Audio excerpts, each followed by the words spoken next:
என் பெயர் நந்தினி. நான் சென்னையில் வசித்து வருகிறேன். இங்கு ஒரு கம்பெனியில் வேலை செய்கிறேன். அன்று எப்போதும் போல வேலைக்கு சென்றேன். அங்கே என்னுடன் வேலை செய்யும் கதிரும் நானும் நல்ல நண்பர்கள்.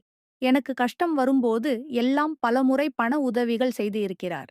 அன்று வேலை செய்து கொண்டிருக்கும்போது கதிர் மிகவும் வித்தியாசமாக இருந்தார்.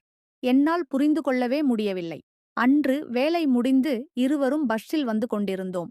அப்போது நான் அவரிடம் இன்று முழுவதும் நீங்கள் சற்று வித்தியாசமாக தெரிகிறீர்கள். என்னானது எனக் கேட்டேன். ஒன்றுமில்லையே என்ன சொல்லி மழுப்பிக் கொண்டே இருந்தார். எனக்கு கோபம் வந்துவிட்டது. நீங்கள் இப்போது காரணத்தை சொல்லவில்லை என்றால் இனிமேல் என்னுடன் பேச வேண்டாம் என சொல்லிவிட்டேன். அதன் பிறகு அவர் பேசத் தொடங்கினார். ரொம்ப நாளாவே உன் உளுந்த வடைய சாப்பிடணும் போல இருக்கு. ஆனால் கேட்கத் தயக்கமாக இருக்கு. அதுதான் இதற்கு காரணம் என்றார். உங்களுக்கு உளுந்த வடைதானே வேணும்?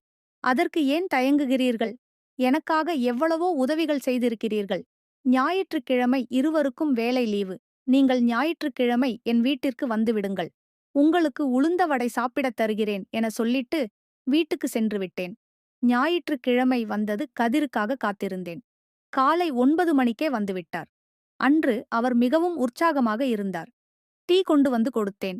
எனக்கு இதெல்லாம் வேண்டாம். உளுந்த வடை கொடு, நான் இப்போதே சாப்பிடணும் என்றார். பிறகு அவருக்கு உளுந்த வடை மற்றும் மாம்பழங்கள் சாப்பிட கொடுத்தேன். விரும்பி சாப்பிட்டார்.